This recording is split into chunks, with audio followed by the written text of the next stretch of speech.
साथियों, आप सभी का इस प्लेटफॉर्म पर स्वागत है।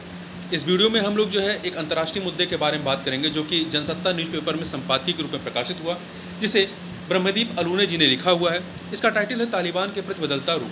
जैसा कि हम सभी को पता है कि वर्ष 2021 में अफगानिस्तान से अमेरिका ने अपने सैनिकों को वापस बुला लिया। उनके अपने सैनिकों को वापस बुलाने के बाद अफगानिस्तान में तालिबान का शासन स्थापित हुआ। तालिबान के जो शासन है या जो तालिबान का शासन है उसे एक अलोकतांत्रिक शासन माना जाता है। ऐसा माना जाता है कि वो बिल्कुल भी लोकतांत्रिक प्रक्रिया के तहत नहीं आए हैं। तो इस वीडियो में यह बताया गया है कि किस प्रकार से वर्ष 2021 में जब तालिबान का शासन स्थापित होता है तब विभिन्न देशों का जो दृष्टिकोण रहा है अफगानिस्तान को लेकर के 2021 से लेकर 2024 तक कितना परिवर्तन हुआ है और किस प्रकार से विभिन्न देशों के लिए अफगानिस्तान महत्वपूर्ण रहा है या आगे भी साबित होगा और वर्तमान में भी है, उन चीज़ों के बारे में चर्चा की गई है। और मुख्यतः भारत के दृष्टिकोण को यहाँ पे प्रदर्शित किया गया है या भारत के दृष्टिकोण से इसमें बातें रखी गई हैं। क्योंकि अफगानिस्तान जो है वो भारत का पड़ोसी देश है, सार्क का सदस्य है जिसमें भारत भी शामिल है, और साथ ही साथ जो भारत की नेबरहुड फर्स्ट पॉलिसी है उसके तहत अफगानिस्तान का एक अहम योगदान है। चूँकि हमारा पड़ोसी देश है और हमारी जो मध्य एशिया तक पहुंच है उसके लिए अफगानिस्तान हमारे लिए बहुत ज़रूरी है। साथ ही साथ जो हमारा कह सकते हैं एक रणनीतिक जो साझेदारी हमें आगे बढ़ाना है विभिन्न देशों से, उसके लिए भी अफगानिस्तान जो है हमारे लिए काफ़ी महत्वपूर्ण है। तो इन्हीं सब चीज़ों के बारे में इसमें बात की गई है। तो जो हमारा पीसीएस मेंस का जीएस पेपर 2 होता है जिसमें अंतर्राष्ट्रीय संबंध से संबंधित प्रश्न पूछे जाते हैं, तो इंटरनेशनल रिलेशन के तहत पड़ोसी देशों के बारे में जो हम लोग पढ़ते हैं, अफगानिस्तान के बारे में पढ़ते हैं, तो उसके तहत यह जो है महत्वपूर्ण जो है संपादकीय है। तो इसी के बारे में हम लोग इस वीडियो में देखेंगे। चलिए प्रारंभ करते हैं। देखिए, हाल ही में तालिबान के महत्वपूर्ण नेता सिराजुद्दीन हक्कानी ने अपने शिष्टमंडल के साथ संयुक्त अरब अमीरात की यात्रा कर वहाँ के राष्ट्रपति शेख मोहम्मद बिन जैद अल नहान से मुलाकात की। संयुक्त अरब अमीरात ने अफगानिस्तान के पुनर्निर्माण में सहयोग करने का भरोसा दिया है। सिराजुद्दीन हक्कानी को अमेरिका आतंकी मानता है और उनके बारे में किसी भी तरह की जानकारी उपलब्ध कराने पर उसने $1 करोड़ तक का इनाम घोषित कर रखा है। संयुक्त अरब अमीरात अमेरिका का अरब दुनिया में महत्वपूर्ण आर्थिक और सामरिक साझेदार है। हक्कानी की यात्रा गुपचुप भी नहीं हुई है, इसलिए इसका संदेश साफ है कि अब अमेरिका भी तालिबान के साथ सहयोग बढ़ाने पर विचार कर रहा है। अमेरिका के तालिबान के प्रति बदलते रुख में भारत की भूमिका भी हो सकती है, क्योंकि अमेरिका और भारत एशिया प्रशांत क्षेत्र में महत्वपूर्ण सहयोगी हैं। अफगानिस्तान के साथ चीन के आर्थिक और सुरक्षा संबंधी हित जुड़े हुए हैं। अमेरिका का, चूँकि देखिए अफगानिस्तान की सीमा जो है चीन से भी लगती है, अमेरिका का तालिबान सरकार के प्रति कठोर रवैया चीन को लगातार मजबूत कर रहा है। ऐसे में चीन के अफगानिस्तान में बढ़ते प्रभाव को नियंत्रित करने के लिए अमेरिका, यूरोप, संयुक्त अरब अमीरात और भारत अब तालिबान से सहयोग बढ़ाने को मजबूर हो गए हैं। अमेरिका और यूरोप लोकतंत्र, समानता, स्वतंत्रता और मानवाधिकार के प्रति सजग रहे हैं। अफगानिस्तान की तालिबान सरकार इस पैमाने पर बिल्कुल खरी नहीं उतरती। इसकी राजनीतिक परिस्थितियों में लोकतंत्र की उम्मीदें भी दूर दूर तक नज़र नहीं आती। अमेरिका के 2021 में अफगानिस्तान से सेना वापस बुलाने के बाद से यह देश तालिबान की गिरफ्त में है और चीन इसका भरपूर फायदा उठा रहा है।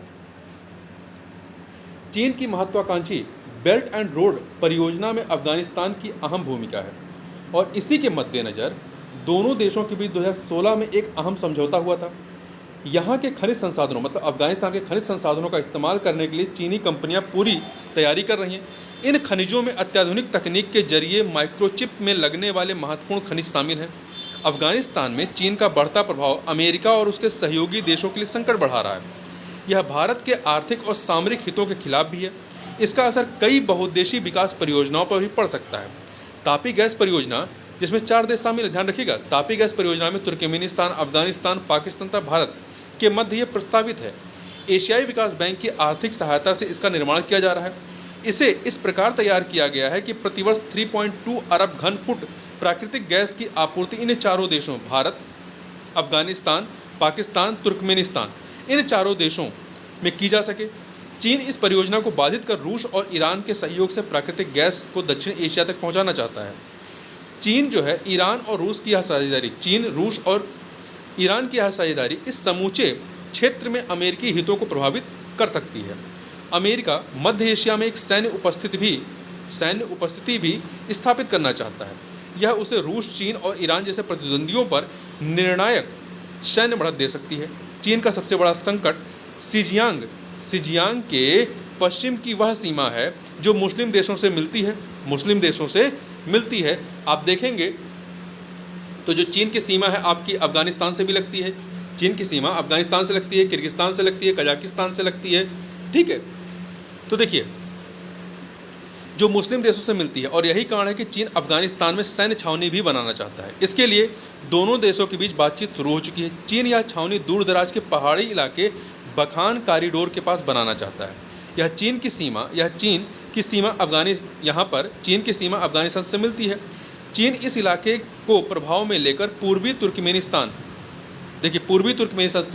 की सीमा जो है डायरेक्ट आपकी चाइना से नहीं लगती, इस चीज़ को ध्यान रखिएगा। तो पूर्वी तुर्कमेनिस्तान इस्लामिक आंदोलन के प्रभाव को खत्म करना चाहता है।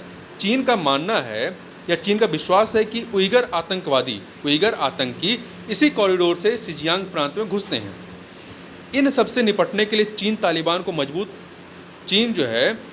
से मजबूत रिश्ते बना रहा है। पिछले वर्ष कई चीनी कंपनियों ने तालिबान सरकार के साथ लाखों डॉलर के व्यापारिक सौदे किए हैं। इस सबके साथ बीजिंग ने ऐतिहासिक कदम उठाते हुए तालिबान को आधिकारिक रूप से अफगानिस्तान के दूत के रूप में भी मान्यता दे दी है। अफगानिस्तान पर नियंत्रण करने के बाद से तालिबान ने महिलाओं और लड़कियों के मानवाधिकारों पर लगातार और व्यापक हमले किए हैं।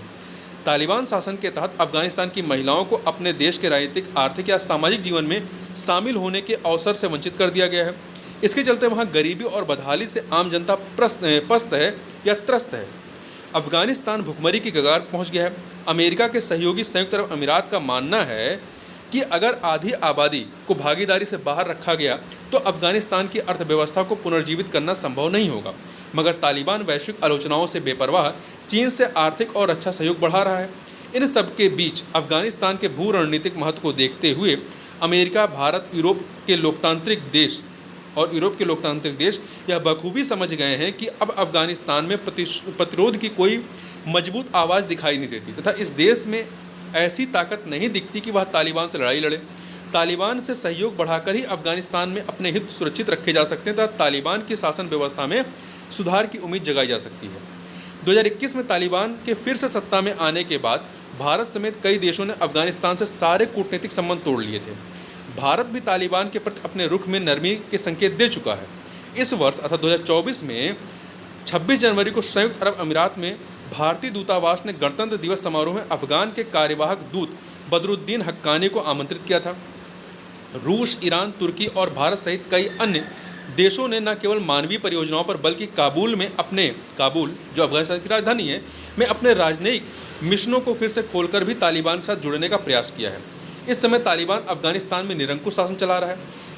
वहाँ सामाजिक और राजनीतिक विरोध न होने से देश गंभीर मानवीय और मानवाधिकार संकट का सामना कर रहा है। व्यापारिक, शैक्षिक और संवैधानिक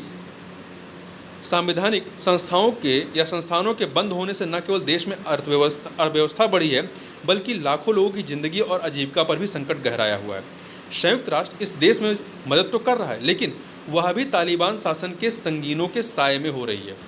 तालिबान नागरिक अधिकारों का उल्लंघन कर रहा है, असहमति पर अंकुश है और किसी भी प्रकार की राजनीतिक भागीदारी को स्वीकार नहीं करना चाहता।